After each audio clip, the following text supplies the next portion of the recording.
Hey everyone, it is Fitz with the Daily Delivery. Hope you're doing well. I am doing great, and I hope you are enjoying the Jerome Tang era of Kansas State basketball as much as we are. So much breaking news. Check it out at GoPowercat.com, and maybe you want to try a trial subscription, $1 for your first month. You could check us out and see how much fun that Wabash Station VIP commentary you can jump into is for fans. Also, if you're following along at YouTube, please subscribe to our channel. It really helps us out. On to the DD, and we're going to start with a shout out to Twitter user T.A. Copperman, or Taco Perman, depending on how you want to pronounce it, who posted a couple of great images from the Kansas State 1990 basketball media guide. And it ties right into what I've been talking about for so long, about how comparable the KU and K-State basketball programs were when the two teams met in 1988 in Pontiac, Michigan, and Kansas, of course, won that game in the Elite Eight and went on to win the national championship, and KU basketball never looked back.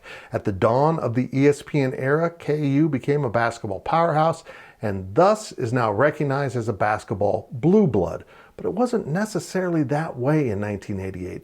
They had a good history like K-State and maybe even a better history, but they weren't quite as competitive over the long haul of the recent history as K-State was. What am I talking about? Well, these images that were posted on Twitter point that out.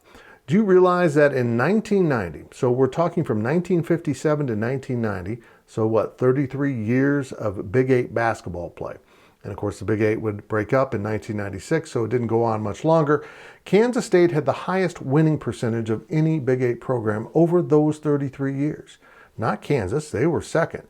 Kansas State had won 65.5% of its games through that time period, and that's impressive. KU was next at 62.9, Oklahoma and the rest of the gang, Missouri was 4, by the way, pull up the rest of the seats. Now, also posted on that was the all-time NCAA tournament appearances by programs.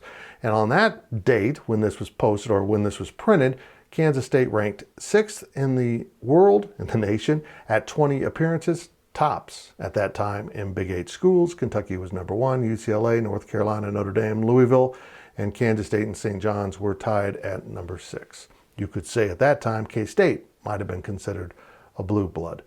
Times change, but our memories don't. For us olds, we really want to see that come back. We feel like something was lost over the last 20 years, and that would be basketball excellence. We had brief touches on it, but we've never really flirted with the top of college basketball again, and I think we all hope Jerome Tang can make that happen.